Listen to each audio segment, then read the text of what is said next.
Bien, bonsoir à toutes et tous. Merci de nous rejoindre petit à petit pour ce nouveau webinaire des Coquelicots. Je suis ravi de vous retrouver pour évoquer avec nos invités un nouveau sujet. Après le mois dernier, donc avoir reçu Clotilde Bateau de l'association Sol et puis Anna Maria, qui est agricultrice à La Brigue, avec qui on a pu évoquer les avec qui on a pu évoquer la tempête Alex et toutes les actions menées par Sol pour soutenir les paysans dans la vallée de la Roya, et puis les actions de solidarité internationale comme Ensol en Inde, en Afrique et puis en France. Ce mois-ci, on a voulu mettre à l'honneur et mettre en lumière les victimes de pesticides et les proches de victimes de pesticides, en accueillant donc deux invités qui vont revenir sur leur témoignage pour nous ce soir.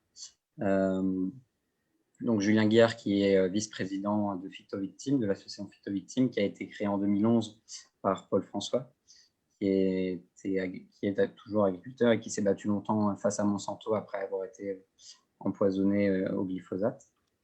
Et puis nous avons Gisèle Bienne, qui est romancière et essayiste et qui est notamment l'autrice de La Malchimie, et puis tout récemment de L'Homme frère, qui est un roman qui retrace l'histoire d'une famille qui rencontre un peu des problèmes suite à un héritage. Et donc, voilà, on va, au fil de ce webinaire, évoquer ces témoignages-là. Donc, Valérie est avec nous pour faire remonter toutes vos questions et toutes vos réflexions via les commentaires des diffusions sur le Facebook national et local. Donc, n'hésitez pas tout au long du webinaire à poser vos questions, et donc Julien essaiera d'y répondre dans le temps qui lui est imparti au tout départ, et puis on essaiera régulièrement de poser vos questions. Et puis n'hésitez pas à partager ce webinaire qui sera disponible ensuite sur notre chaîne YouTube et sur la page nationale et locale des Coquelicots de Monsanto. Voilà. Donc, je vais commencer par donc introduire Julien, qui va vous parler de son rôle au sein de Phytovictime et peut-être se présenter avec un court témoignage. Julien, je te laisse prendre la parole. Merci, bonsoir et bonsoir à toutes. Merci pour l'invitation. Donc moi, c'est Julien Guillard, je suis vice-président de l'association Phytovictime, association, comme l'a présenté Nathan, qui a maintenant 10 ans, depuis le 19 mars de cette année. Elle a été montée en partie par Paul François. Pour la petite histoire, hein, c'est que Paul a attaqué Monsanto et son histoire a été médiatisée. Et plusieurs agriculteurs l'ont contacté, et c'est tous ensemble, ces paysans qui étaient malades, chacun de leur côté, se sont réunis en association.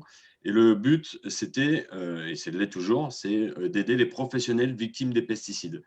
Donc, on le fait de plusieurs façons. La façon la plus directe, c'est de l'aide en les aidant à faire reconnaître leur maladie en maladie professionnelle. Voilà, en créant, en montant des dossiers, en les suivant, en leur apportant des conseils. Voilà, et puis différentes aussi moyens judiciaires d'arriver à leur fin, s'ils veulent avoir des reconnaissances, etc. Et puis aussi pour ceux qui ne veulent pas, parce qu'il y a aussi pas mal de victimes qui ne souhaitent pas entamer des poursuites judiciaires, voilà, simplement entendre leurs témoignages, recueillir leurs témoignages. Et puis tout récemment, depuis le début de l'année, là, on est en train de construire une base de données des victimes des pesticides. Donc une base de données, voilà, on pourra en tirer des vraies statistiques.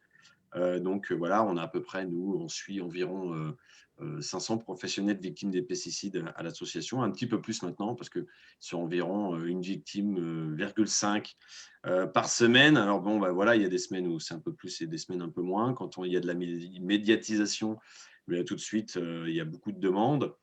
Et puis dernièrement, voilà, on fait. Donc ça, c'est le rôle des victimes, le rôle un peu direct qu'on peut avoir avec les victimes.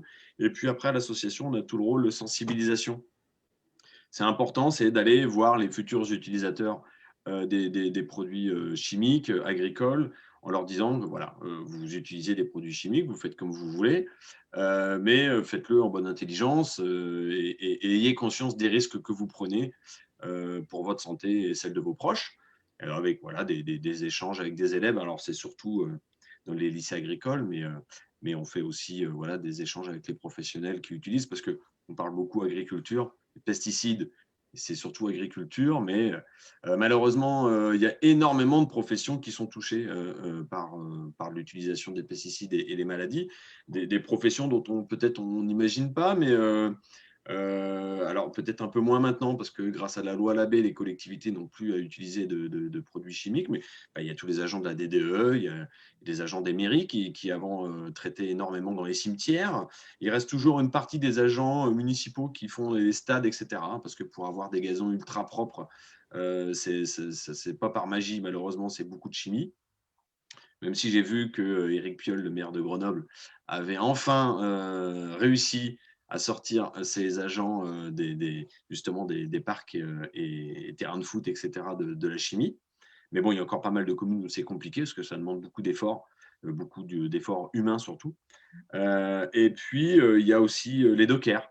Voilà, à Nantes et Saint-Nazaire, on a un gros port et il y a des dockers qui sont malades. Bah oui, vous déchargez des semences, des céréales, pardon, qui viennent d'un peu partout, qui sont traitées et bah, voilà, ils respirent poussière, etc. Donc, pour eux, c'est aussi des maladies. Donc, ce n'est pas des agriculteurs, mais ils sont aussi malades des pesticides. Les travailleurs des coopératives agricoles, mais aussi le personnel qui répare les pulvées, ceux qui travaillent dans les golfs, et puis les paysagistes aussi, beaucoup de paysagistes, la SNCF. Enfin bon, il y a une multitude quand même de personnes qui sont concernées. Donc, on leur fait de la sensibilisation. Voilà, etc. On travaille aussi beaucoup dans tout ce qui est commission du style COSMAP, ça c'est pour la reconnaissance des maladies professionnelles, parce qu'il y a 2 tableaux en France qui permettent la reconnaissance des maladies professionnelles, de grands tableaux. C'est Parkinson, voilà. C'est une des maladies on est sûr que c'est provoqué par les pesticides. Et puis, il y a tout ce qui est LNH, donc lymphome non-hodgkinien, et puis tous les dérivés, si je peux dire, en schématisant, ouais, c'est un peu voilà, tous le cancer du sang, hémopathie, etc. Voilà. Ça, c'est les 2 seuls gros tableaux qui existent. Et donc, nous, on travaille d'une pour les améliorer, ce qui a été le cas pour Parkinson, et deux pour en créer de nouveaux.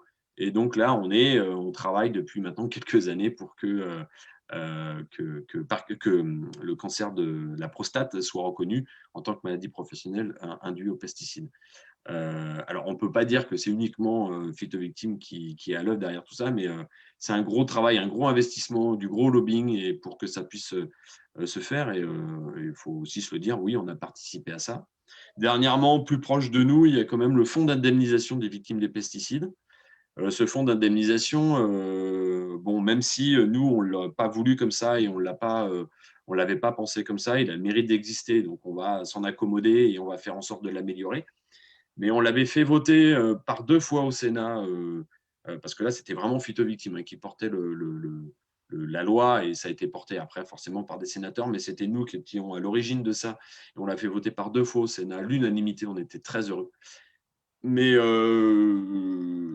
bah, le gouvernement actuel, Macron, n'avait pas décidé ainsi. Donc, à chaque fois, on a été retoqué. Et puis, jusqu'à temps que Agnès Buzyn, qui était encore ministre de la Santé, avec son collègue Olivier Véran, qui était rapporteur de la loi sur la loi de financement sur la sécurité sociale, nous ont promis, il y a déjà 2 ans, de monter un fonds. Donc, c'est ce ils ont tenu parole. Sauf que c'est un fonds à la petite semaine. C'est un truc un peu bancal, un peu bizarre, un peu alambiqué, un peu j'oublie des trucs et j'ai pas pensé à ceci. Mais bon, voilà, le mérite, il est là et on va tout faire pour dans les prochaines lois de finances, par exemple, faire des abonnements pour les améliorer, etc. Donc, on bosse là-dessus. Donc là, ça a été quand même une avancée pour les victimes de pesticides parce que la grosse avancée de ce fonds, c'est que ça a réglé la distorsion de reconnaissance entre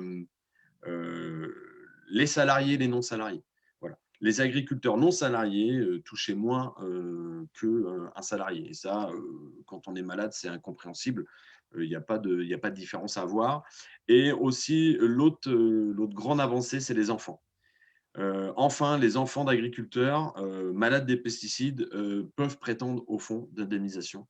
Et ça, c'est une grande nouveauté. Alors, c'est pareil, ça n'a pas été prévu correctement et on ne sait pas quelles maladies sont susceptibles de faire partie de tout ça. Mais c'est vrai que c'est quand même une belle avancée.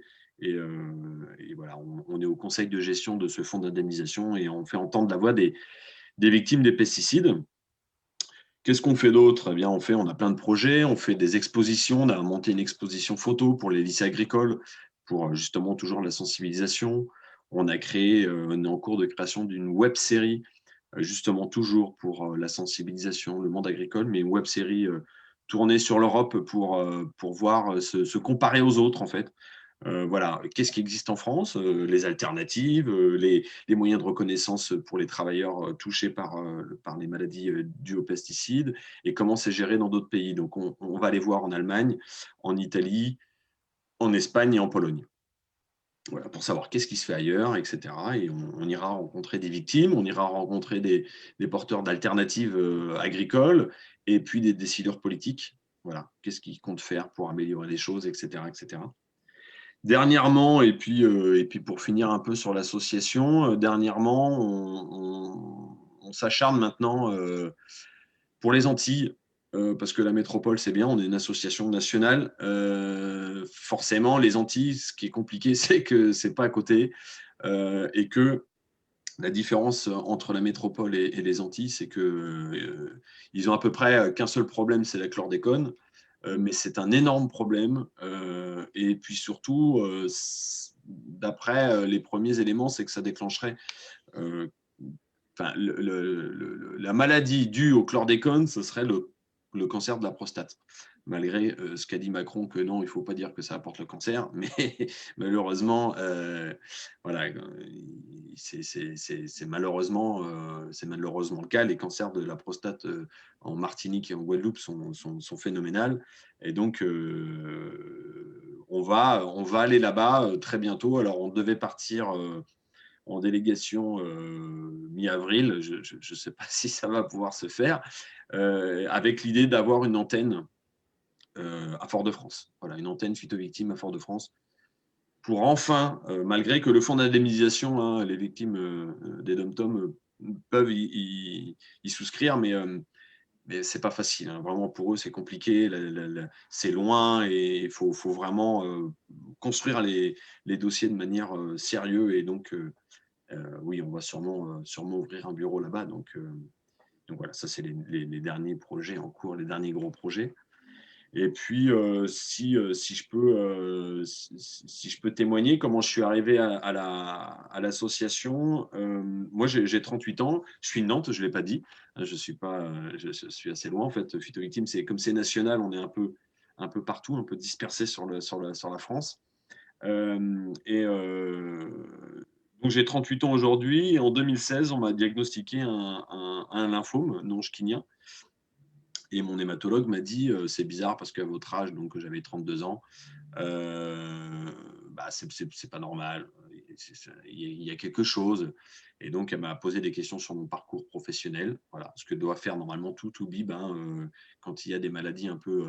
Normalement, quand il y a des maladies tout court, mais quand en plus c'est un peu bizarre vu lié à l'âge, eh bien, elle m'a demandé le contexte professionnel, en fait. Et c'est là que je lui ai dit que j'avais été salarié agricole pendant 10 ans et que j'avais manipulé toutes sortes de phytosanitaires et que bon, j'avais quitté le monde agricole à l'époque, mais je gardais toujours un œil attentif parce que l'agriculture, c'est passionnant, c'est un super métier. J'en ai pas fait mon métier, mais vraiment, c'est quelque chose de super, quoi. Et moi, j'avais gardé une petite attache à ça et je prenais toujours, je regardais les documentaires, etc. Et j'avais vu des paysans comme Paul, hein, Paul François, qui était malade. Et je m'étais dit, oh là là, mais c'est vrai que j'ai de la chance, quoi, parce que vu comment je les ai utilisés, j'aurais pu être malade. Bon, la chance a tourné en 2016. Donc, donc c'est là qu'elle m'a dit tout de suite, il y a une forte chance, forte malchance que votre cancer soit dû à l'utilisation des pesticides. Donc, elle m'a tout de suite là, elle m'a dit dans le même rendez-vous, hein, donc vous avez un cancer, vous êtes plutôt en bonne santé, le traitement sera douloureux, mais normalement vous n'allez pas mourir. Ah, attention, ça serait bien de faire une reconnaissance en maladie professionnelle. Je la remercierai jamais assez, docteur Sado Le Bouvier, parce que je ne l'ai pas fait tout de suite, parce que j'étais un peu dans le dur, hein, forcément, 32 ans, un petit garçon de 4 ans, et puis ma femme qui était enceinte de 7 mois, bon, c'était un peu violent. Et puis, quelques mois après, une fois dans le bain, si je peux dire, de la chimio, je me suis dit quand même, elle a raison. Je vais tenter, je vais voir si ça passe. Et je ne vais pas le faire pour moi, mais je vais le faire pour les autres gamins, quoi. Il n'y a pas de raison que je laisse ça passer. Et bah, j'ai réussi assez vite, en fait. Je me suis rendu compte une fois arrivé à l'assaut que c'était compliqué pour nombreux d'entre nous d'avoir des reconnaissances, que c'était long, que c'était vraiment un parcours du combattant. Moi, pas du tout. En fait, bah, c'est comme ça que ça doit se passer. Moi, je l'ai eu, ma reconnaissance, en 8 mois. Voilà, ils ont mené leur enquête. Voilà, j'étais obligé de m'expliquer. Ils ont interrogé mes anciens patrons, etc. Mais ils ont fait leur boulot correctement. Mais j'ai été reconnu en maladie professionnelle le 19 avril 2017. C'est un jour important parce que c'était le jour de mon anniversaire. Donc, c'était un beau cadeau. Alors, quand je dis ça, on me dit, oh, c'est bizarre, mais d'être reconnu maladie professionnelle, ça veut dire que oui, en fait, votre travail vous a impacté, votre travail vous a fait souffrir, votre travail a failli vous tuer, ou vous dites quand même, et vous avez cette reconnaissance. On reconnaît ça, et ça, c'est important, quoi. C'était vraiment, c'était un soulagement. Et puis après, je me suis dit, mais qu'est-ce que j'en fais, quoi? Je m'arrête là, je vis ma petite vie maintenant tranquille. Et puis je me suis dit, non, ce que j'aimerais, tout de suite, je me suis dit, ce que j'aimerais, c'est aller dans les lycées agricoles et puis de leur dire de faire gaffe, quoi, en fait. C'est simplement de leur dire de faire gaffe. Et c'est là que j'ai cherché un peu sur Internet et j'ai vu Phytovictime. Et ils avaient leur AG à Rennes, à côté de Nantes, enfin, à côté, oui, pas loin de Nantes. Et j'y suis allé. J'ai rencontré Paul, j'ai rencontré euh, Pierre Pézra, le réalisateur du film Les Sentinelles. Ça a été un déclic que je me suis dit, ouais, mais faut que je poursuive là-dedans, il faut que je m'investisse dans cet assaut. Et puis, bah voilà, j'ai mis le nez dedans. Et puis, bah, malheureusement, si je peux dire maintenant, j'y suis tout entier parce que ça nous prend un temps fou. Mais c'est avec plaisir, hein, même si des fois c'est lourd et peut-être lourd pour la famille, etc. Mais en fait, on a vraiment l'impression de faire avancer les choses. Enfin, c'est pas qu'une impression, c'est qu'on fait avancer les choses. On aide des victimes, on monte des projets. C'est beaucoup de travail, mais je pense que c'est essentiel pour la suite. Et voilà, et on va continuer de se battre. Donc, bah, Phytovictime, ça s'adresse aux professionnels victimes des pesticides. Donc, c'est vrai que, j'allais dire, toutes les victimes environnementales, des riverains, etc., bah, nous, on n'a pas les épaules pour le faire. Et puis, historiquement, ce n'était pas notre cœur de sujet. Notre cœur de sujet, c'était vraiment les professionnels, donc les utilisateurs. On travaille avec Génération Future. Hein, voilà, donc Génération Future, qui est aussi une association voilà, un peu comme Stop, enfin, comme les coquelicots. Hein. C'est un mouvement, les coquelicots, mais voilà, c'est un peu, voilà, c'est un peu dans le même monde. Et donc, on travaille avec eux. Donc, si on a des victimes des pesticides environnementaux, on leur transmet. Voilà, et puis, que dire d'autre voilà, si vous voulez nous soutenir, mais n'hésitez pas, parce que voilà, il n'y a pas besoin d'être victime des pesticides, de ne pas attendre d'être victime des pesticides pour nous soutenir. Maintenant, on a bien conscience que la majorité de nos adhérents, c'est des victimes des pesticides, parce que jusqu'avant qu'on soit victime, c'est pas qu'on s'en fiche, mais on ne se reconnaît pas beaucoup dans le truc, quoi. On soutient, mais voilà. Donc, si vous voulez faire des dons, si vous voulez devenir bénévole, si vous voulez devenir adhérent, n'hésitez pas, toutes les bonnes volontés sont à prendre. Et puis l'association vient de fêter ses 10 ans. Vous avez peut-être des… Comment vous avez… Enfin, est-ce que vous avez fêté ça d'une manière… Enfin, est-ce qu'il y a des événements Oui, bah, Phytovictime a 10 ans. C'est vrai qu'il y a 10 ans, c'était une dizaine d'agriculteurs qui montaient ça. Aujourd'hui, on a 6 salariés. Voilà, on travaille sur le national, sur l'Europe, dans les Antilles. Donc, il y a énormément de travail. Là, on fête nos 10 ans cette année. Bon, voilà, c'est un peu bizarre avec le Covid. On voulait faire une fête parce qu'il n'y a pas de raison qu'on ne fête pas ça. Et nous, à chaque fois qu'on se voit, on rigole entre nous, même si des fois, la vie, c'est pour certains d'entre nous, parce que souvent, c'est ce que je dis, hein. Moi, j'ai de la chance, j'ai eu un cancer. Moi, j'ai des copains qui ont Parkinson. Bon, ça fait bizarre de dire ça, mais c'est vrai que la Parkinson, peut-être que je l'aurai, c'est ce qu'ils me disent en fait, hein. Vous voyez, c'est assez rigolo, on se charrie, mais, euh, mais c'est vrai que bah, ouais, c'est difficile, quoi. Donc, du coup, C'est un moyen de se ouais, c'est ça. construire quand même et de. On se retrouve entre nous, donc voilà, c'est un peu cassé avec le Covid. Donc là, on a fêté nos 10 ans en webinaire aussi, on a présenté notre nouveau site internet, et puis il va y avoir plein de petits événements jusqu'en fin d'année. Et nous, on garde espoir, toujours, on garde espoir. C'est une de nos forces à Fit Victim, c'est qu'on puisse enfin se réunir. Et il y aura une grande soirée, plutôt même, ça sera sans doute un week-end d'ailleurs, voilà, à Paris, où on fera la fête, on fera une soirée caritative, etc. Et on pourra se retrouver. Pourquoi Paris? Parce que malheureusement, je dis bien malheureusement, c'est le centre du monde et que traverser la France pour beaucoup c'est compliqué. Les trains ils vont à Paris. On devait faire ça à Carcassonne, mais c'est compliqué pour beaucoup de gens. Et puis voilà, après on retournera en région parce que c'était aussi le credo de l'asso, c'est que chaque année, chaque AG, voilà, on a fait Rennes, on a fait Lyon l'année dernière, il y a 2 ans, Chalon plutôt. Carcassonne qui était prévu l'année dernière. Enfin, voilà, on bouge un peu partout en France pour essayer de. Et on n'avait jamais été à Paris, donc on essaiera d'aller à Paris l'année prochaine. Très bien. Ben, merci beaucoup pour cette présentation. Je me tourne vers Valérie pour savoir s'il y a quelques questions déjà qui sont arrivées. Oui, par rapport comment dire, au changement de pratique qui ferait qu'on peut se passer de plus en plus de pesticides, est-ce que tu vois que l'action de mettre en lumière et de soutenir les phytovictimes touche de plus en plus de producteurs et les mène vers un éventuel changement de pratique? Est-ce qu'il y a une prise de conscience visible à ce sujet-là? Moi, je l'affirme, il y a une prise de conscience visible. Malheureusement, elle n'est pas assez importante. Ça, c'est sûr. Pour moi, elle n'est pas assez importante. Mais il y a une prise de conscience dans les lycées agricoles. On le voit, les gosses, ils ont tous conscience que ce qu'ils font, bah, potentiellement, c'est risqué pour eux.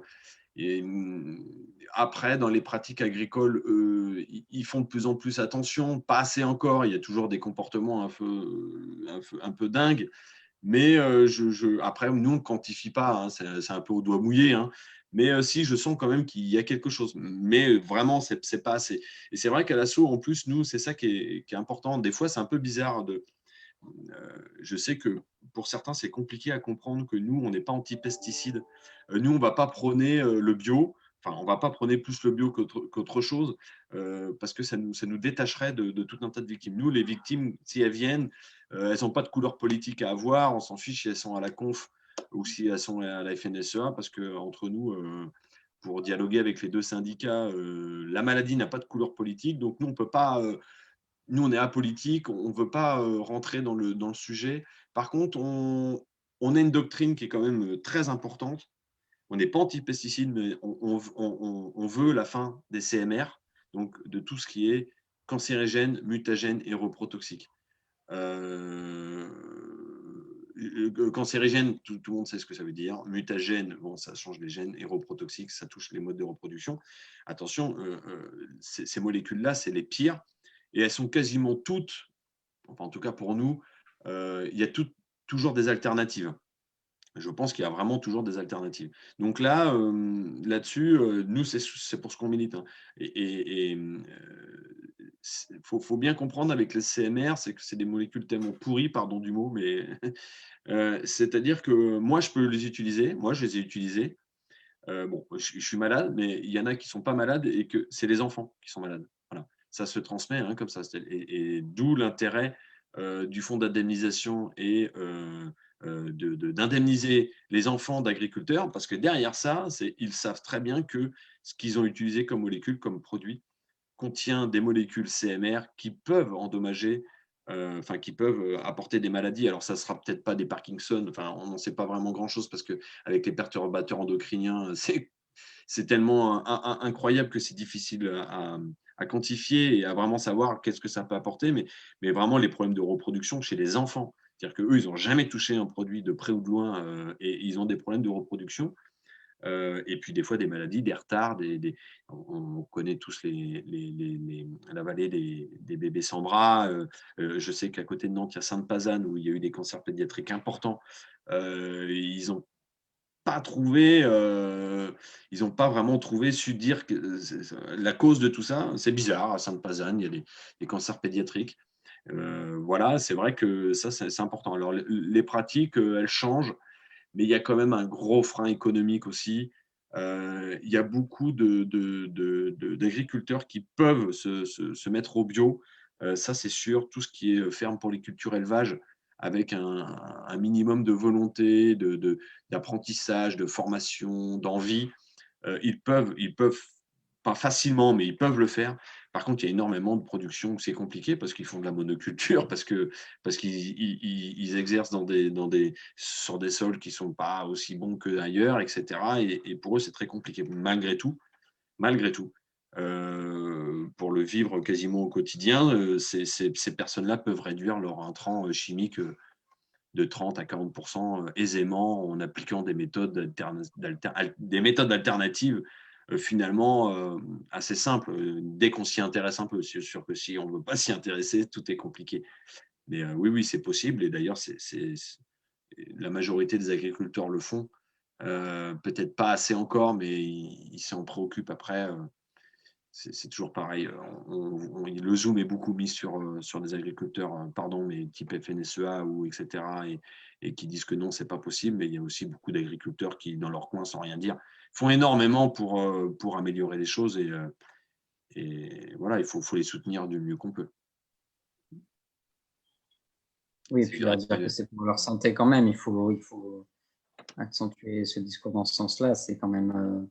Oui, leur santé, bien sûr, leur santé, tu as raison Nathan, leur santé, celle de leurs enfants, de leur famille, de leurs voisins. Et puis, on a beau dire, mais aussi en termes de pollution, etc. Oui, ça c'est indéniable, c'est indéniable.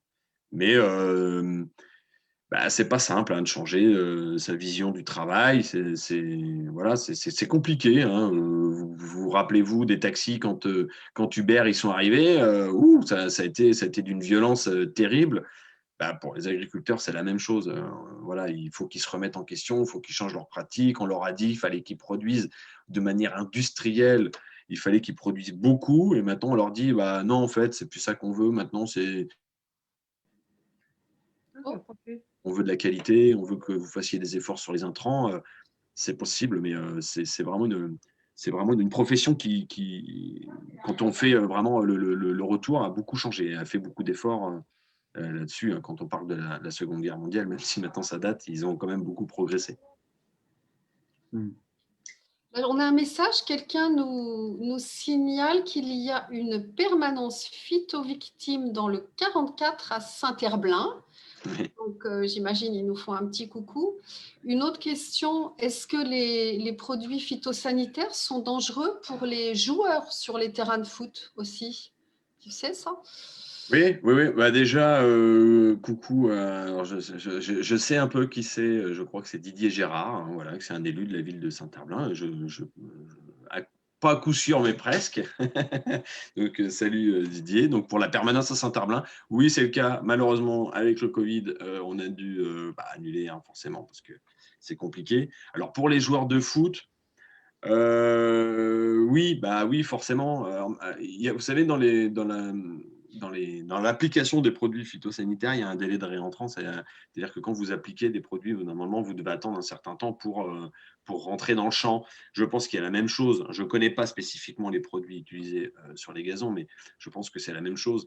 Maintenant, est-ce que ce délai est toujours bien respecté? Est-ce que ce délai est suffisant? Je ne sais pas. Et à ma connaissance, à Phytovictime, on n'a pas de joueurs de foot professionnels, par exemple. Hein, pourquoi pas, qui pourraient nous solliciter. Je n'en connais pas. Et je crois qu'on n'en a pas. Mais ça peut très bien exister. Je n'ai pas de données là-dessus. Okay. Par contre, ce qui est vraiment important, c'est les joueurs de foot. D'ailleurs, c'est assez drôle parce que quand Éric Piolle a fait son tweet là, en disant qu'il avait arrêté la chimie, etc., qui disait que donc, oui, les joueurs de foot pourront jouer maintenant sans risque, mais c'est surtout pour la santé des travailleurs que ça joue énormément parce que c'est eux qui manipulent les produits en permanence, qui lavent les machines, etc., etc. Donc, oui, les joueurs de foot, c'est très bien. Nos enfants, même parce qu'on pense au football professionnel, mais nos gamins, enfin moi ils font pas de foot, mais enfin, on a plein d'enfants qui font du foot, etc. Et c'est important qu'ils ne se saoulent pas sur les terrains de foot, mais en premier lieu, c'est vrai que c'est les utilisateurs. Enfin, en tout cas, moi, c'est ce que je défends avec l'association. Donc, On nous parle aussi des SDHI. Est-ce que… oui, bah c'est ça, c'est Ouais. CMR, c'est SDHI, c'est des perturbateurs endocriniens.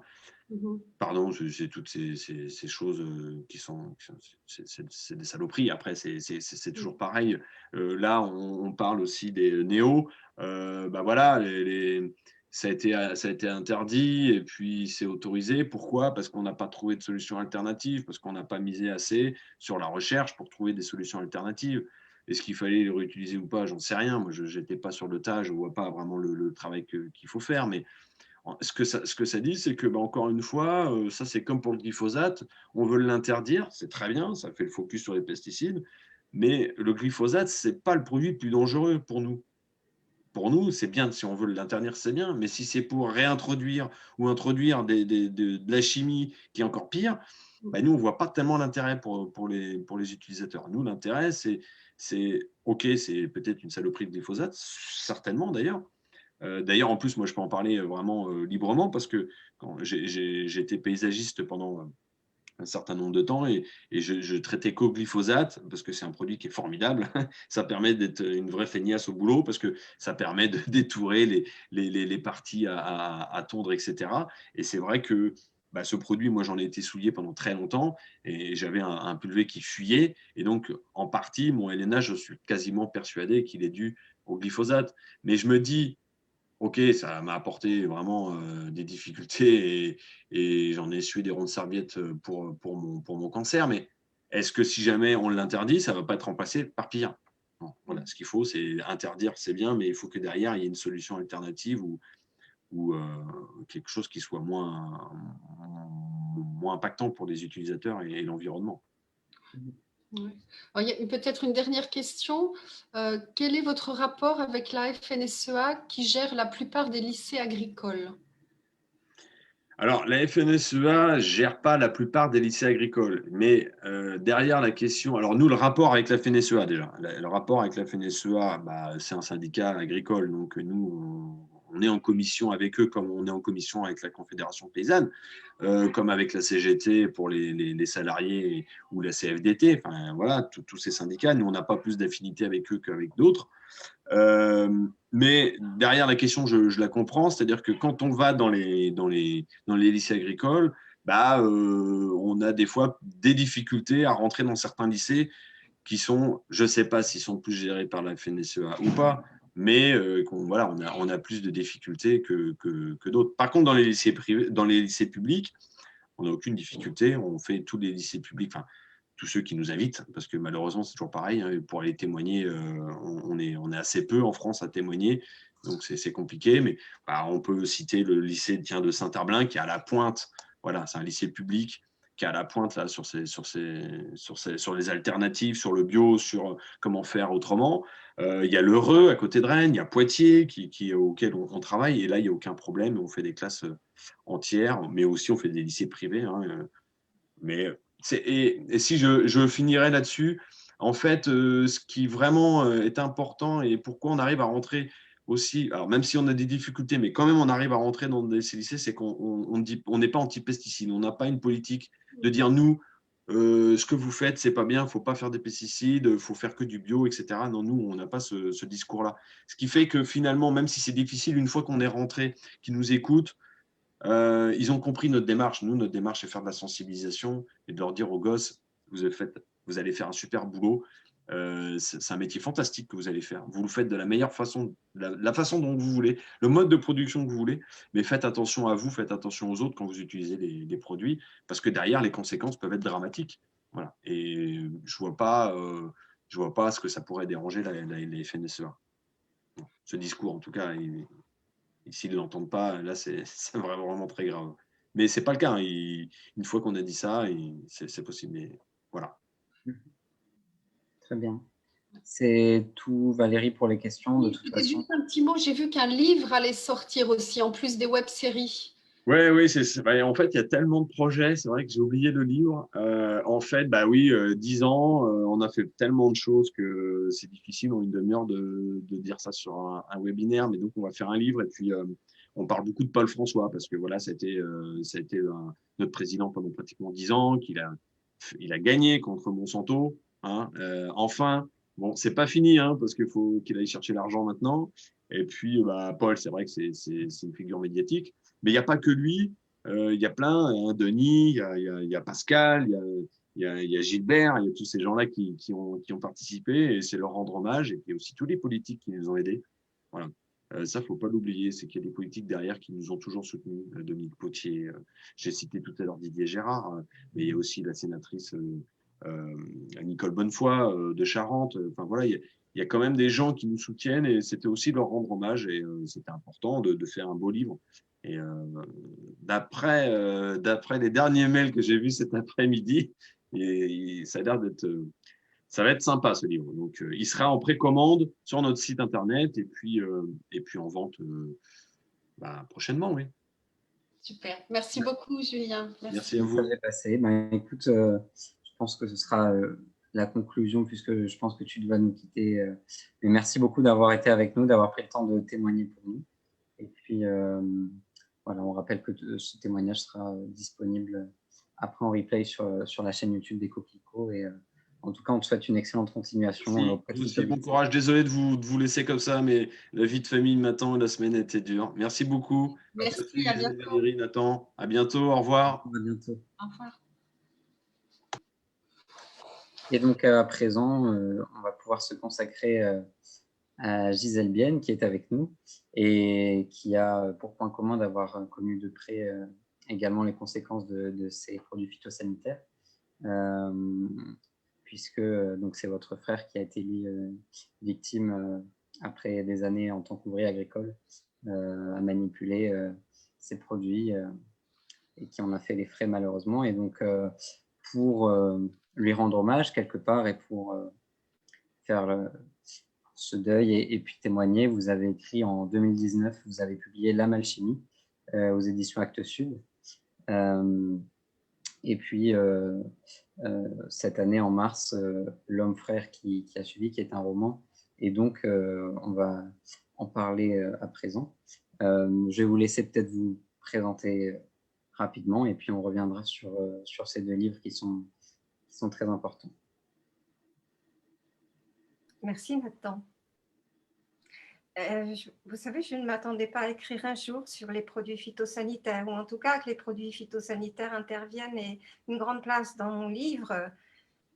Et c'est vrai que tout ce que vient de dire Julien, ce que je vais dire, ça se complète beaucoup, beaucoup, beaucoup. J'ai été très sensible à ce qu'il a dit et il m'a appris aussi des choses dans son combat, sa recherche, son travail. C'est vraiment très, très beau.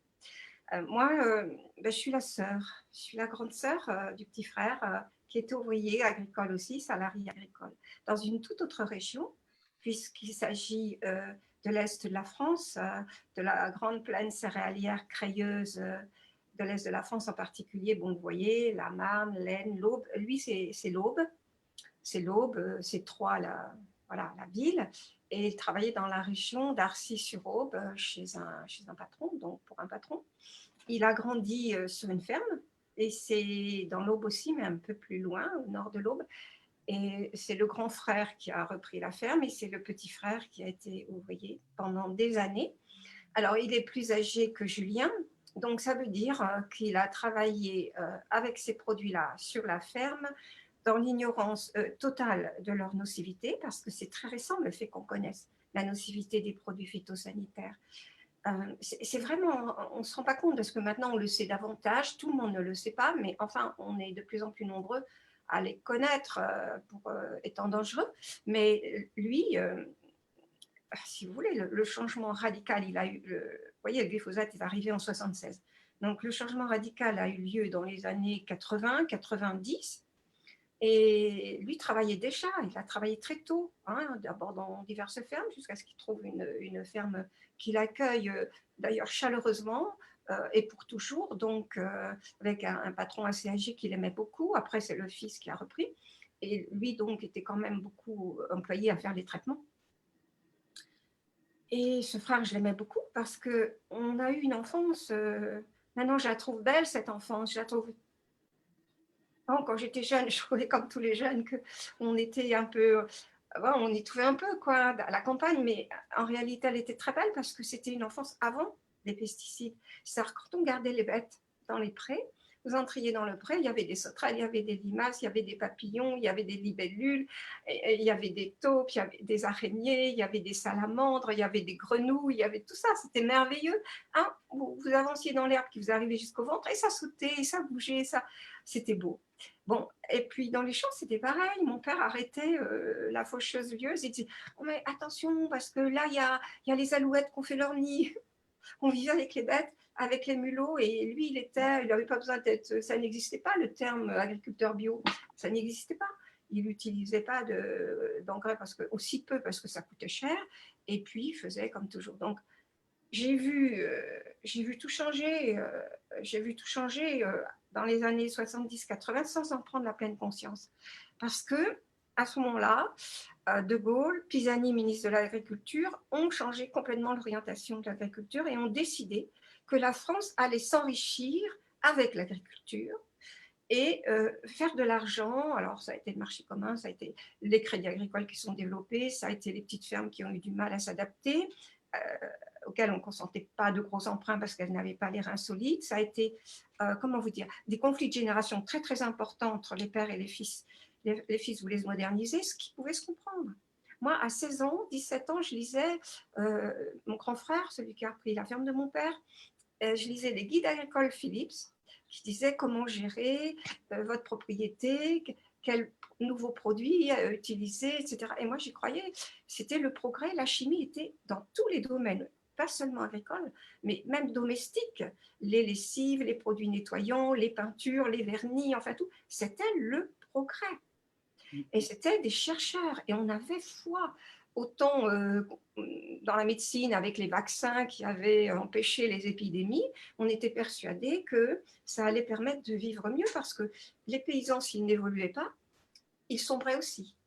Parce que, si vous voulez, les ouvriers, tout le monde était à cette époque-là mieux payé. Il y avait eu vraiment des améliorations sociales qui n'avaient pas touché le milieu paysan. Et pour l'amélioration, il fallait produire plus.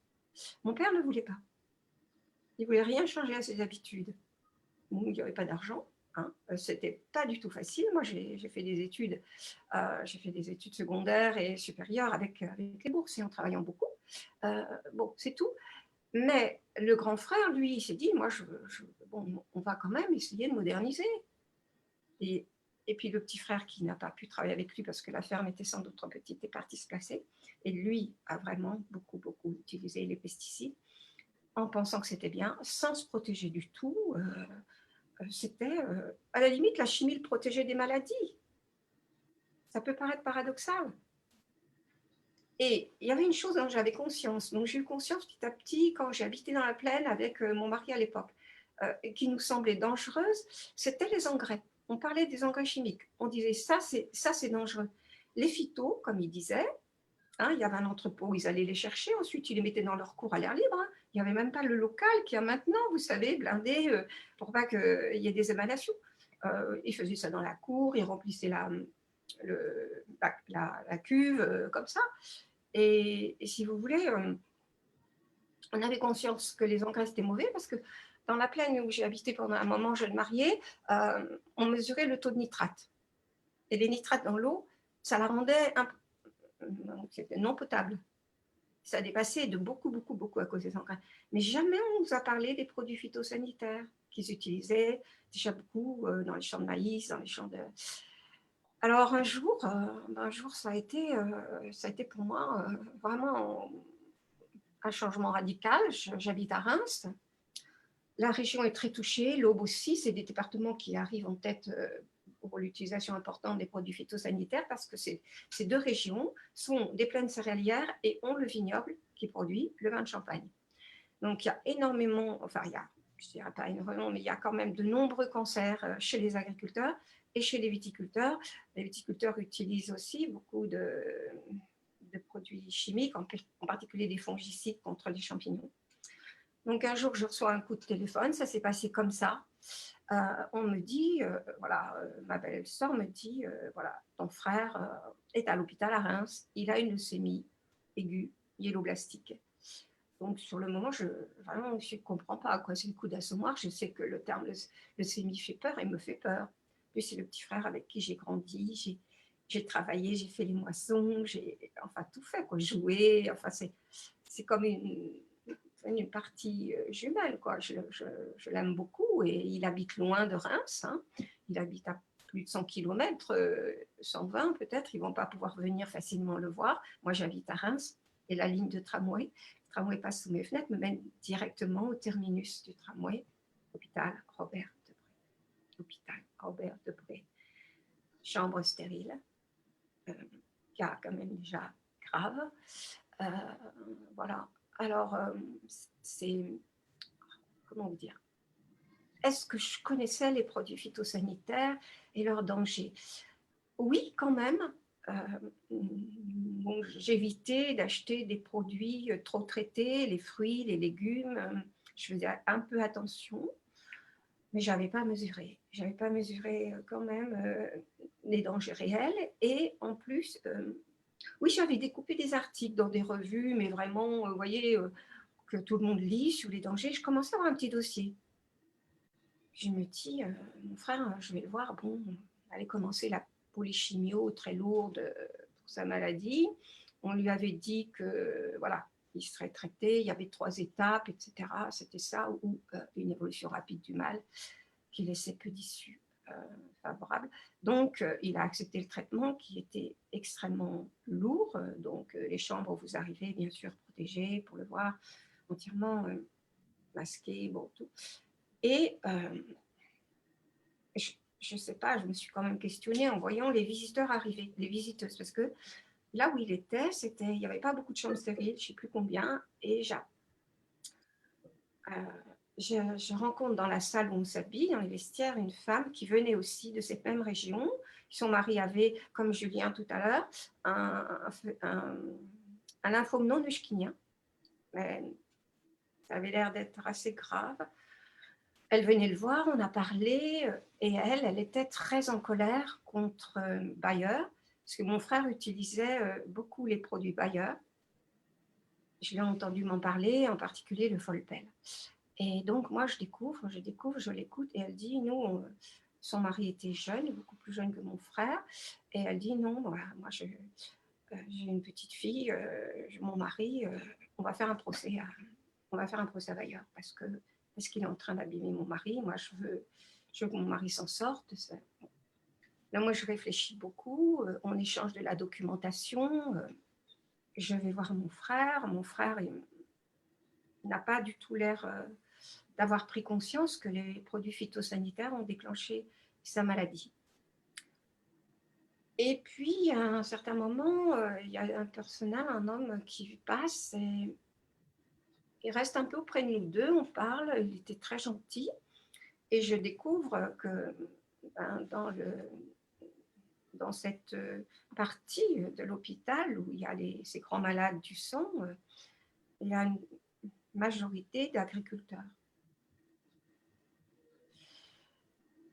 Et je découvre aussi que les produits Bayer qui ont fait du mal à mon frère, ils sont là.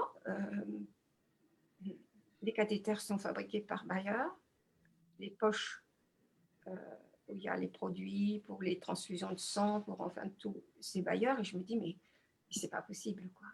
C'est là, vous vous dites, mais c'est la réalité qui vous apprend tout. Qui vous apprend tout, bien plus que de lire des essais. Vous vous dites, mais quoi, c'est pas possible. Il crée la maladie et il se... Enfin, je sais pas comment dire. Il prélève encore, il se fait encore du fric sur les malades de cette façon-là. Donc là, je me suis mise à beaucoup soutenir mon frère. J'ai essayé de voir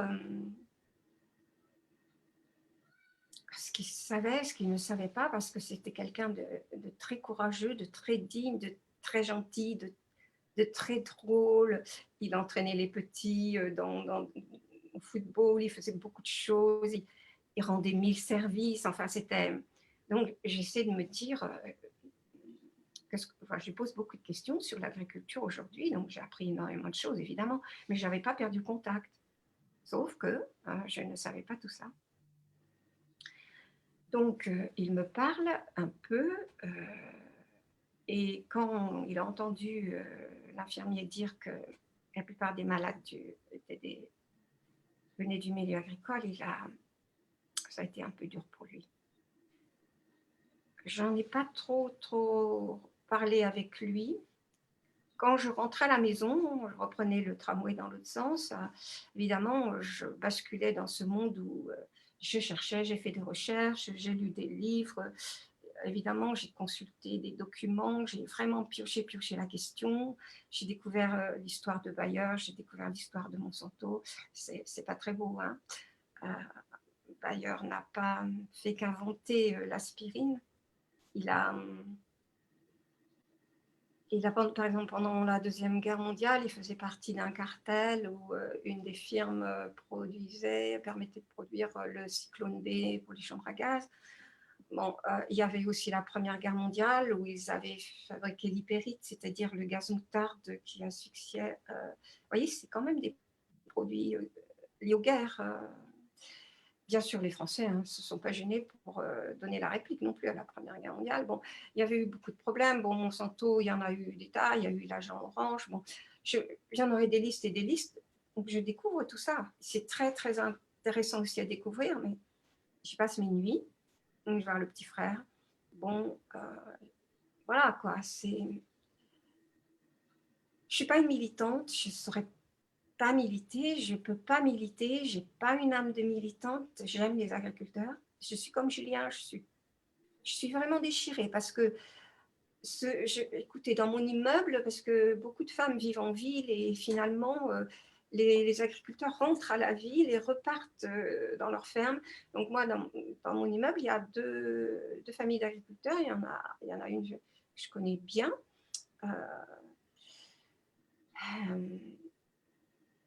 On en parle à demi-mot, avec l'une, avec l'autre. Bon, c'est difficile, voilà. C'est difficile parce que je ne veux pas non plus culpabiliser. Il y a eu un moment où les gens se sont mis à les agresser, donc on n'y arrivera pas comme ça. Donc, pendant la nuit, je lisais et je me suis mise à un peu noter sur mon agenda tous mes allers-retours. Voilà, comment allait mon petit frère. Il est passé par des stades très graves où il a failli disparaître en réanimation. On n'imagine pas les traitements qu'une leucémie aiguë myéloblastique nécessite. Et j'avais le sentiment qu'il était trop atteint pour s'en sortir et qu'on aurait peut-être dû faire des soins qui l'aident à vivre un petit peu, mais qui soient moins agressifs. Parce que vraiment, ce par quoi il est passé, c'est trop, quoi. C'est trop. Et lui se battait, évidemment, se battait. Donc, il revenait un peu chez lui, puis il repartait. Et j'ai passé donc des nuits blanches où je travaillais, j'écrivais, où sûrement le livre s'est formé, quoi. Le livre s'est formé avec énormément, à la fois le lien frère-sœur, le monde d'avant, celui de maintenant, et puis une partie quand même assez documentée, hein, assez scientifique, mais ouverte sur ce que sont ces produits-là. Alors, c'est vrai que vous voyez, il avait raison, Julien. On n'a pas beaucoup de témoignages. C'est pas facile. Même moi, ça me met dans une situation difficile. Ça me met dans une situation difficile. Est-ce que j'ai le droit mais qui le fera? Et en plus, c'est quelque chose qui, c'est pas que euh, ma position, enfin notre découverte des produits phyto, enfin des conséquences des produits phytosanitaires sur la santé, mais pas seulement sur la santé humaine. On n'a pas assez dit que c'est aussi la santé des sols, que c'est aussi la santé de l'air, que c'est aussi une santé, vous voyez, c'est propice ça répand les maladies, ça répand les virus, ça, il n'y a plus l'équilibre. La santé des animaux. Ici, il n'y a plus d'insectes dans les champs, on n'a plus d'oiseaux, on n'a plus d'hirondelles. Enfin, ça, c'est quand même le bien commun, la nature. C'est un bien commun. On ne devrait pas nous le retirer de cette façon-là. Je, je ne m'en prends pas aux agriculteurs, mais je me dis que la question devrait être posée aussi au niveau des États. Pour qu'ils changent, c'est très difficile. Moi, je les vois dans la grande plaine céréalière. Tout à l'heure, Julien l'a dit. Pour eux, c'est difficile. Ils vont faire de la monoculture ou plusieurs cultures, mais qui ne leur permet pas tellement de pouvoir changer s'il n'y a pas une aide, une formation et aussi une aide financière. Parce que ça demande des années. Et ça, je n'ai pas l'impression que ça fonctionne bien. J'ai l'impression que on nous a toujours promis qu'on reverrait drastiquement ou plus ou moins drastiquement la question des pesticides et puis finalement ça a toujours été reporté. Donc on en est toujours à la case départ, ou presque. Alors, non, je n'ai pas beaucoup parlé de tout ça avec mon frère, mais évidemment je voyais germer quand même un livre, hein. Une romancière ne peut pas s'en empêcher, ne peut pas s'empêcher d'écrire. Et là, j'avais aussi envie de transmettre. J'avais aussi de transmettre pour les autres petits frères, pour les autres grands frères, pour les autres. Et à un moment donné, je lui ai dit, je lui ai posé la question, est-ce que je peux écrire librement? Parce que vous savez, c'est pas simple d'écrire et de publier. Pour les proches, hein, pour ceux qui vous connaissent, pour ceux vous vous dites oui, ils ne vont pas comprendre que voilà, si facilement que ça, c'est un livre, que c'est un roman, que c'est voilà, c'est difficile pour moi de ne pas le faire et c'est difficile pour eux de le recevoir. Et je trouve que des fois, chacun doit faire un effort aussi. Moi, on écrirait ce qu'on veut sur moi, si c'est pas méchant et pour m'abattre, voilà, je deviendrai un personnage et puis c'est tout. Et là, je lui ai quand même dit à un moment, est-ce que ton avis, est-ce que je dois écrire librement? Est-ce que je peux écrire librement? Ce à quoi il m'a répondu, parce que ça n'avait pas été simple pour mes premiers livres avec la famille, il m'a répondu, ah, si on ne fait pas bien un boulot à fond, c'est pas la peine. Bon. Ensuite, je lui ai dit, deuxième question, plus délicate, et tu crois que je peux écrire sur les pesticides? Silence. J'avais très peur. Ce à quoi il m'a répondu, c'est d'ailleurs dans le livre, c'est toi qui vois.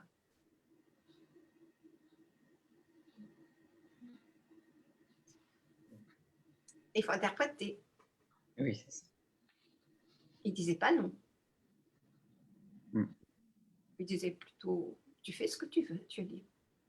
Et avec lui, ce que j'aimais, c'était son goût pour la liberté. Vous n'imaginez pas comme il aimait. Il était libre, c'est un garçon libre. Il dit, c'est son boulot, il faut bien qu'elle aille. Quand même, il n'y a pas de livre s'il n'y a pas un sujet qui en vaut la peine, s'il n'y a pas une histoire forte, s'il n'y a pas des personnages, si on n'apprend pas non plus à travers ça des choses intéressantes, si l'écriture ne tente pas quelque chose de nouveau. Il avait bien conscience de ça et il m'a d'une certaine façon laissé libre. Ça, c'était... Je retrouvais le petit frère de l'enfance quand on jouait ensemble, parce qu'on jouait jusqu'à se faire des grosses bêtises ou se faire très mal, mais jamais, jamais, on n'aurait rien dit à personne, aux parents, rien rapporté. D'ailleurs, quand on voyait des camarades qui étaient des rapporteurs, alors là, ça allait mal. Hein. Non, non, non, on assume et on est libre et responsable, quoi. Et surtout joueur. Et je retrouvais cette partie joueuse, même dans la maladie. On a eu des beaux moments comme ça où on revivait ensemble, on se remémorait les moments d'enfance. Ah, tu te souviens et tout, quand on avait des vaches et puis qu'on les menait au pré et puis qu'on leur donnait des petits coups de bâton quand même pour les faire courir, pour voir la première qui arriverait, parce qu'on les comparait à des coureurs de France. Donc, on avait le peloton, les échappés. Et on disait qui est-ce qui va remporter l'étape, et notre père disait mais arrêtez, ne leur faites pas de mal. On leur faisait pas trop de mal quand même, c'était juste un petit peu pour vous voyez, on avait des jeux étonnants, quoi. On en avait beaucoup d'autres, on avait beaucoup de jeux magnifiques dans les prés, mais c'est surtout la plaine, la grande plaine. Vous savez, c'est beau la grande plaine. C'est la grande plaine que j'ai connue avec lui dans l'Aube. Elle n'est pas plate, hein, contrairement à ce qu'on croit. Elle ondule, elle est vallonnée. C'est vraiment une mer d'épis dorés. Quand vous avez les orges qui se balancent sous le vent, quand vous avez les blés qui sont mûrs, et que vous entrez dedans, il n'y avait pas les raccourcisseurs de taille. C'est très mauvais, les raccourcisseurs de taille pour le blé. Là on n'en a pas parlé, mais c'est épouvantable.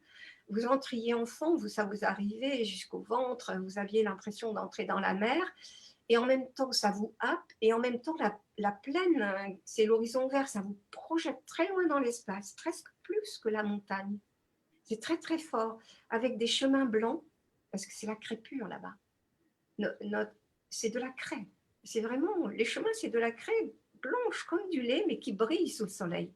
C'est très, très beau. Ça donne toujours des envies d'envol, de partir loin, de franchir des frontières, de s'en aller loin, de s'évader. C'est pas du tout enfermant, comme le bocage qui a sa force et sa beauté et son mystère. C'est l'ouverture totale. Alors, évidemment, c'est un paysage qu'on peut ne pas aimer, qu'on peut considérer comme vide, mais qui a sa force, qui est dénuée de tout pittoresque, mais qui a une force propre. C'est un paysage très moderne, avec les couleurs, le vert, le jaune, les nuances de jaune, de doré, voilà.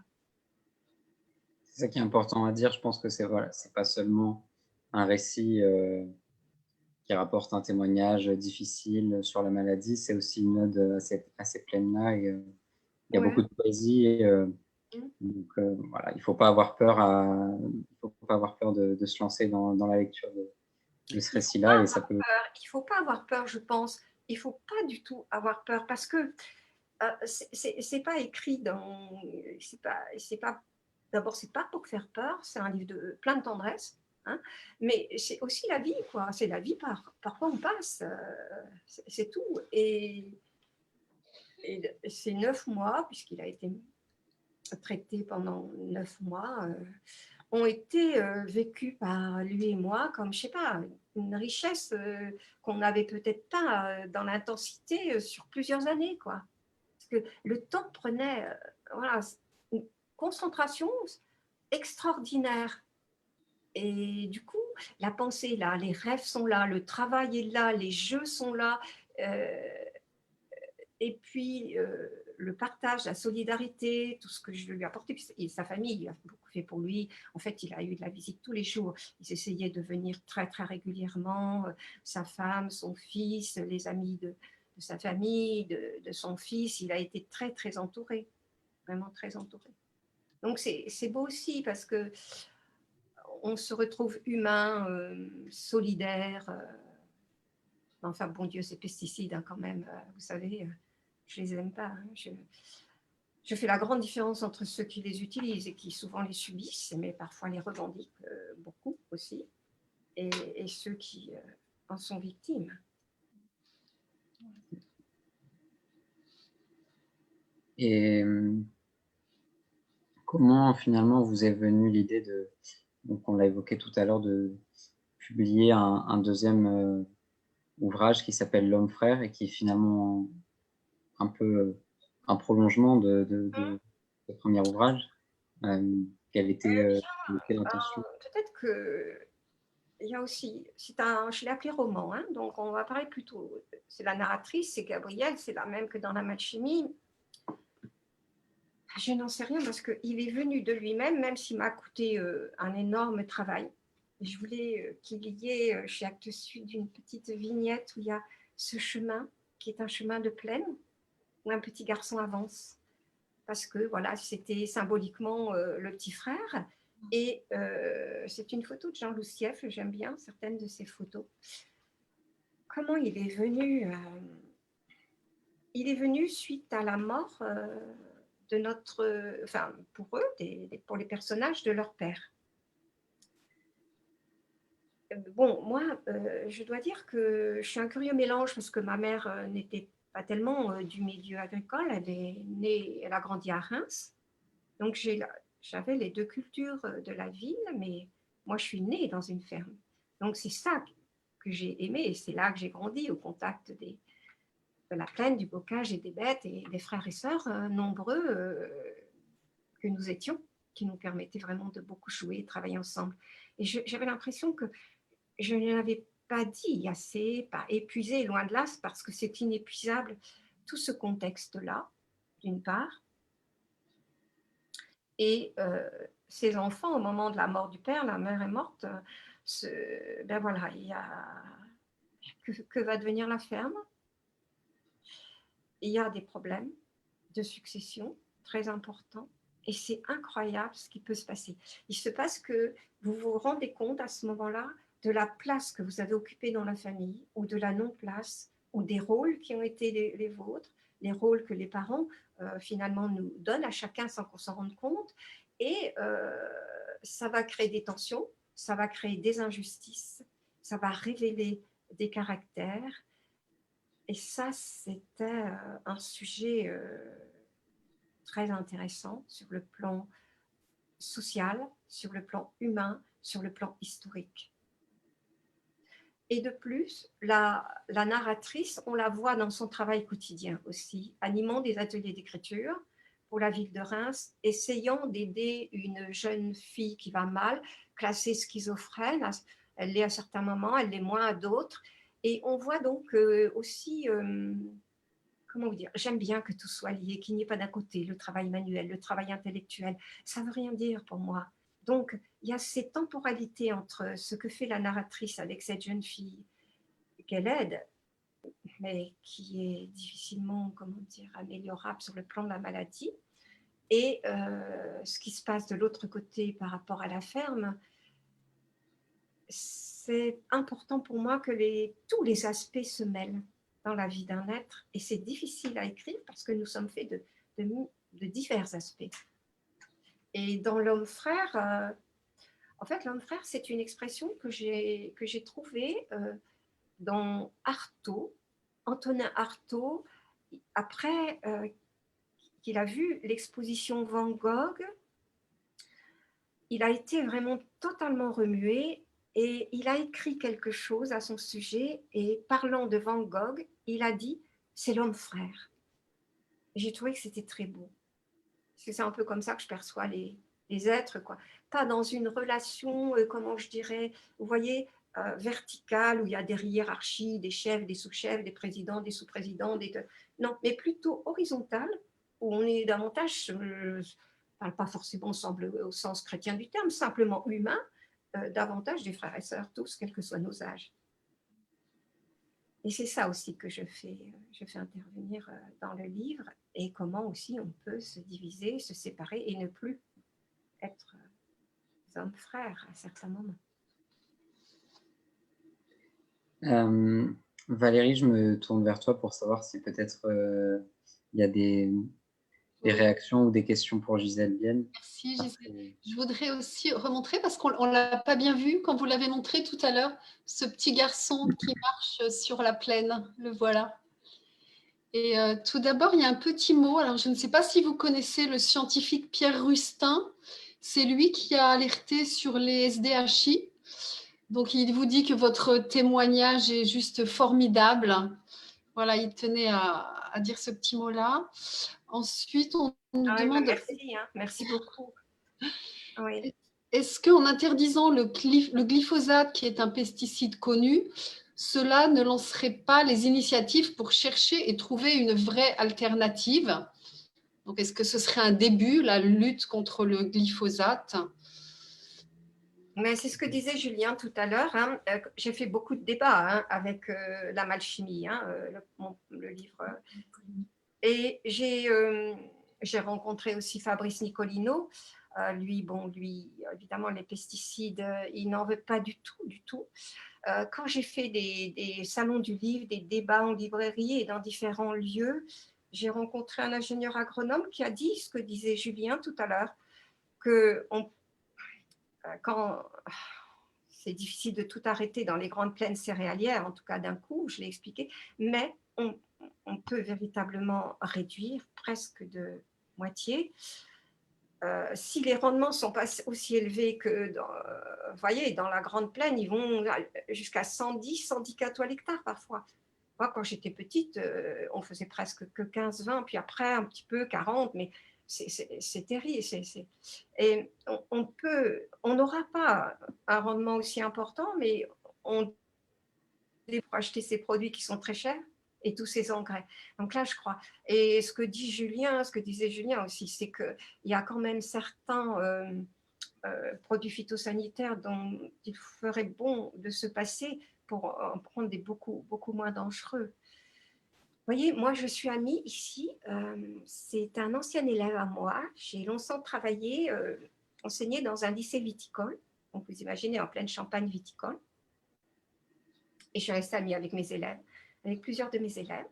Et un de mes élèves, je dis son nom parce qu'il fait un champagne extraordinaire, ce n'est pas pour la pub, c'est parce qu'il a créé, c'est Pascal Doquet à Vertus, dans la Côte des Blancs, il a créé le syndicat des vignerons bio. Il se bat tous les jours, mais de façon très humaine, très non violente, très belle sur le terrain. C'est un travail extraordinaire. D'abord, il est passé en bio alors que son père ne voulait pas, mais quand il a vu qu'un employé de son père était mort suite à l'utilisation des produits phytosanitaires qui, dans les vignes, sont quand même assez nocifs, il a tout arrêté et il a fait du bio. Et ça a été un travail de titan, mais il en est fier, il a des belles vignes.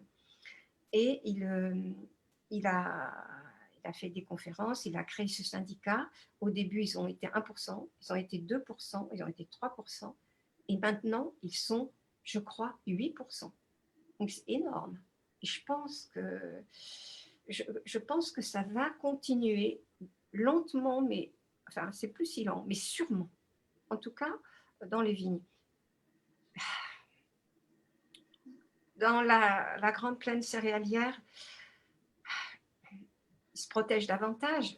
C'est bien pour eux, mais pour la biodiversité, pour le sol, pour l'air, pour la vie, ça continue à être un problème, un gros problème. Il faudrait vraiment les aider. Je pense qu'il y en a qui changent un peu, c'est vrai, il y en a, surtout dans les Ardennes, mais il faudrait quand même qu'ils soient aidés au niveau gouvernemental, réellement, quoi. Réellement.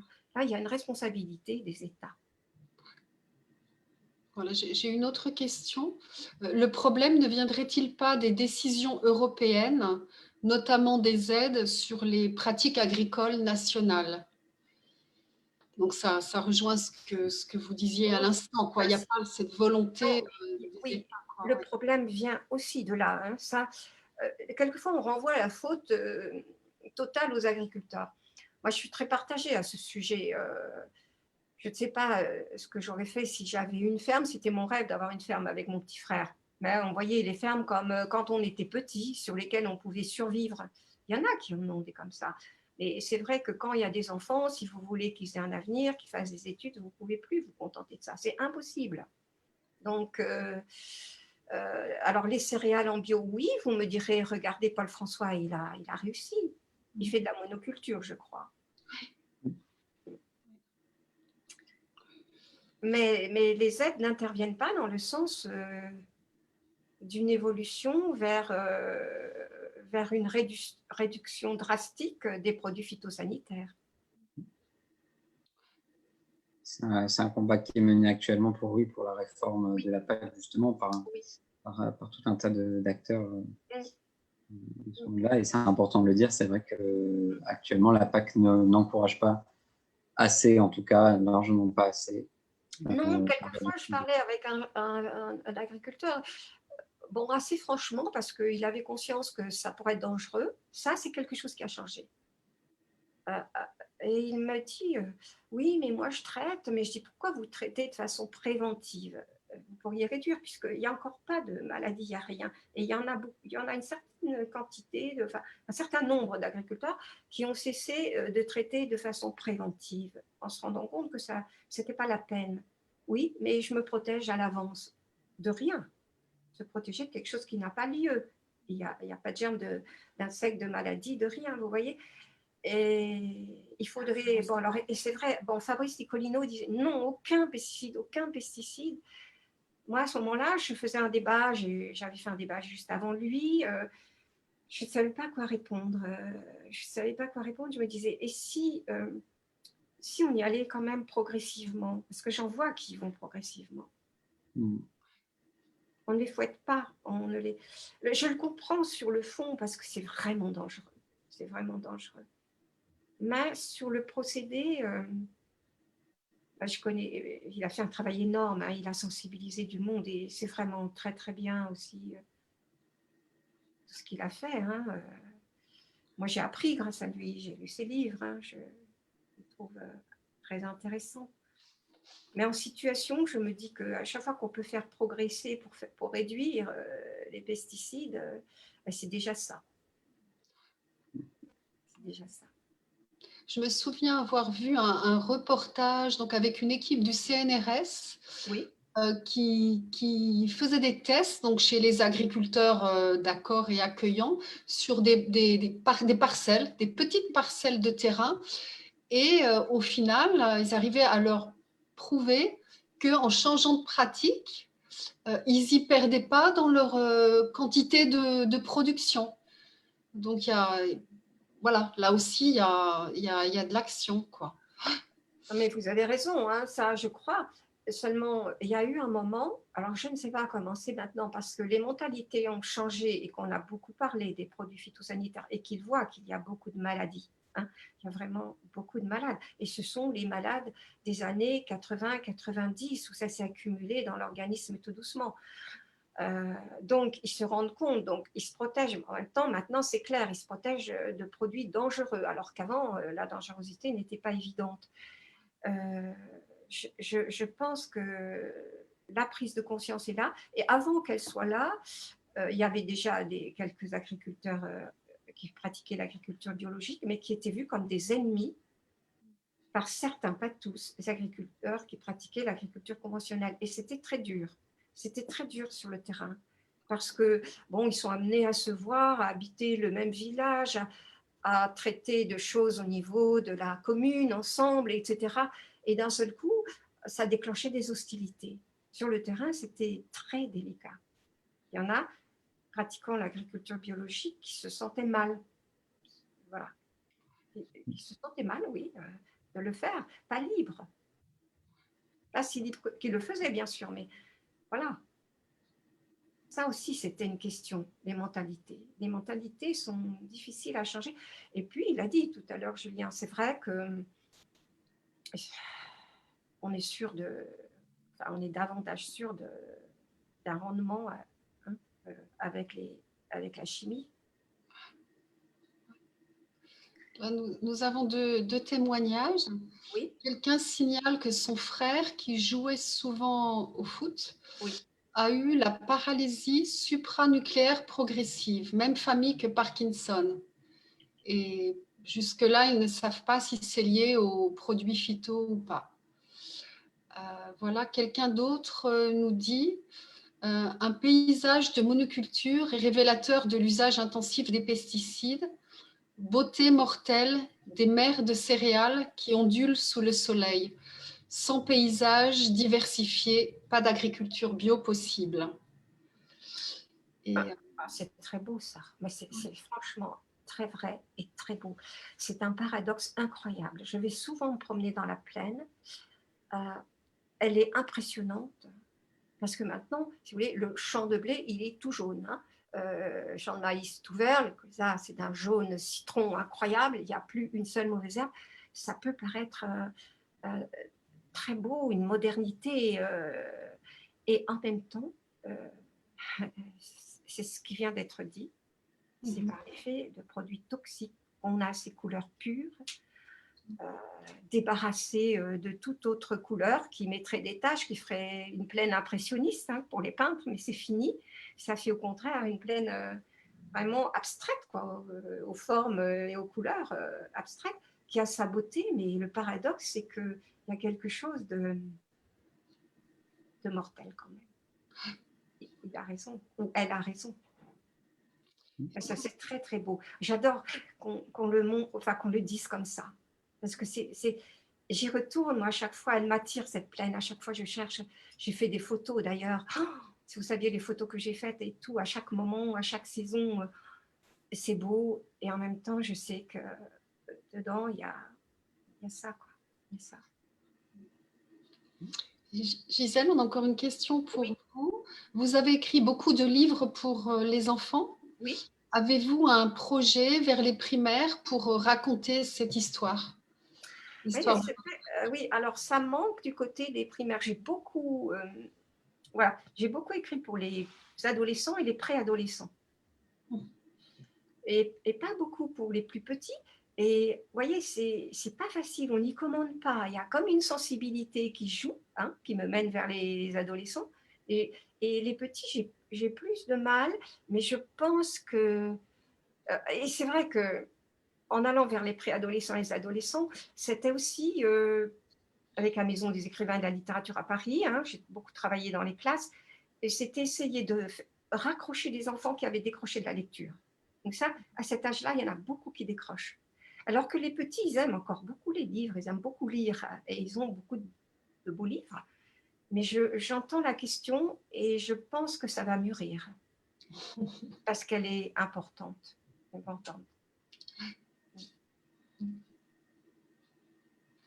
Très bien, c'était toutes les questions, pour l'instant, Valérie. Oui, c'est tout pour l'instant, oui. C'était bien. Je pense que... J'en ai d'autres, mais je n'ai pas eu le temps de les transmettre. Ah, d'accord. Est-ce que tu veux me les dire maintenant ou est-ce qu'elles sont importantes? Alors, je peux le dire, là. Il y a quelqu'un qui... Je ne sais pas si on entend du coup. Je vais la redire. Si tu veux. C'est dangereux et ça devient urgent. Comme vous l'avez dit, les insectes, les oiseaux, les amphibiens, entre autres, disparaissent. Sans parler de la faune souterraine comme les vers de terre, l'air, l'eau, etc. Tout est potentiellement pollué. Alors, avons-nous vraiment beaucoup de temps devant nous pour réagir? On n'a pas bien entendu, Nathan, si tu peux faire un petit résumé. Oui. Ouais, bah vas-y, c'était beau en plus, alors. Pas le laisser passer. D'accord. Alors. Attends.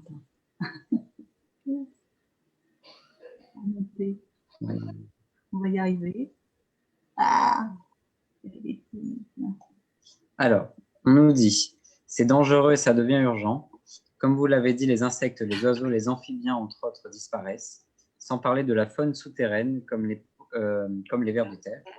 L'eau, l'air, tout est potentiellement pollué par les pesticides. Alors, avons-nous le temps? Voilà, c'était la conclusion. Avons-nous vraiment beaucoup de temps devant nous pour agir? Oui, mérite d'être posé. C'est la question, et c'est vrai qu'on a peur. Moi, quand j'ai vu les résultats, ce vide à la place du plein, ce vide à la place de la variété, de la vie avec laquelle on jouait naturellement, j'ai quand même eu mal. J'ai mal et puis j'ai un peu peur parce que si on ne réagit pas, la question du temps posée par la personne, elle est fondamentale. J'ai peur de quelque chose, en tout cas dans certaines régions, d'irréversible. Et certains pays, je pense à l'Argentine, en Inde, enfin, on ne va pas en parler ici, ce n'est pas le lieu, mais quand même, la terre est morte, brûlée, il faut qu'elle continue à produire morte et brûlée. Les gens sont malades, mais c'est terrible. En Inde, des paysans se suicident. Bon, ici, c'est très différent, il ne faut pas... Mais ça reste une question. Moi, je sais ce qu'on a perdu.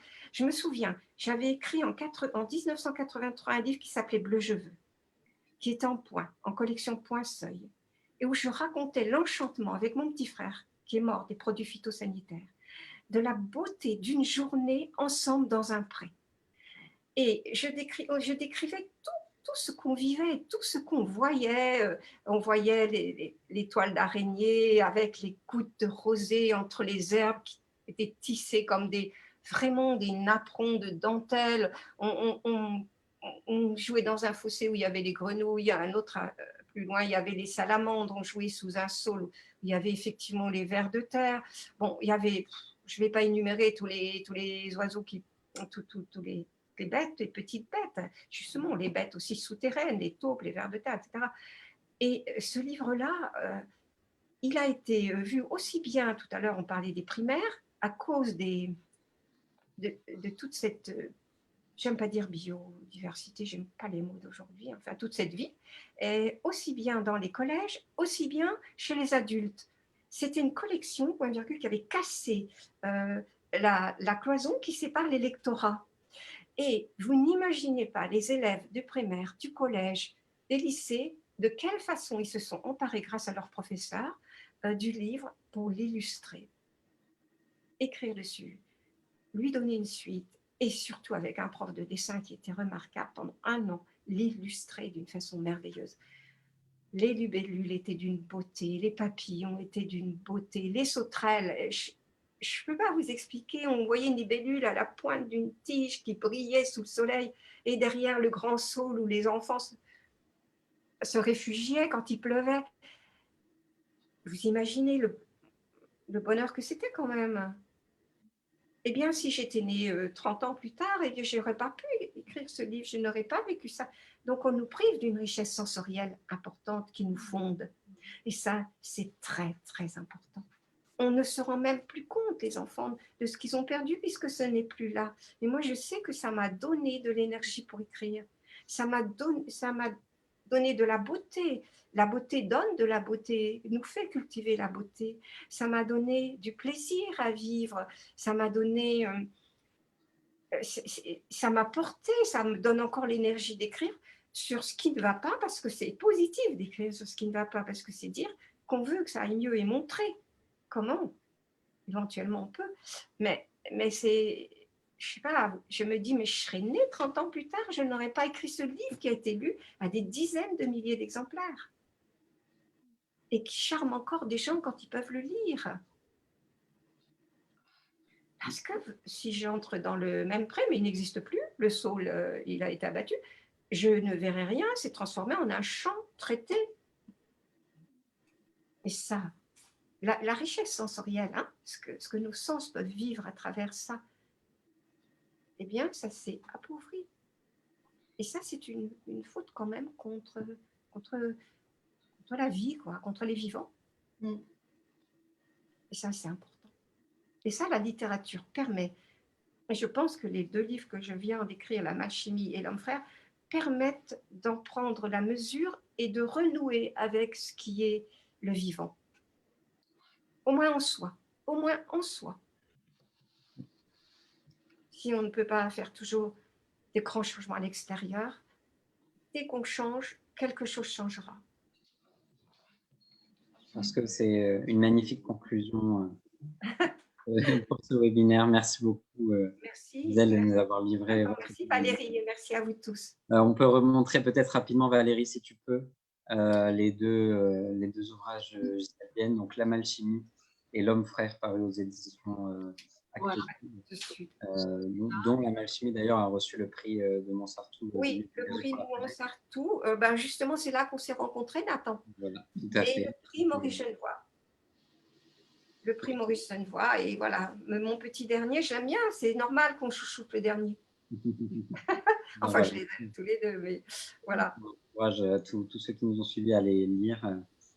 Et puis, on vous donne rendez-vous le mois prochain, donc le 7 mai, pour un nouveau webinaire. Et merci beaucoup, Gisèle, encore une fois, d'avoir été avec nous. Merci à vous. Hein. C'était un plaisir de vous retrouver. Un grand plaisir. Bonne soirée à tout le monde. Bonne soirée.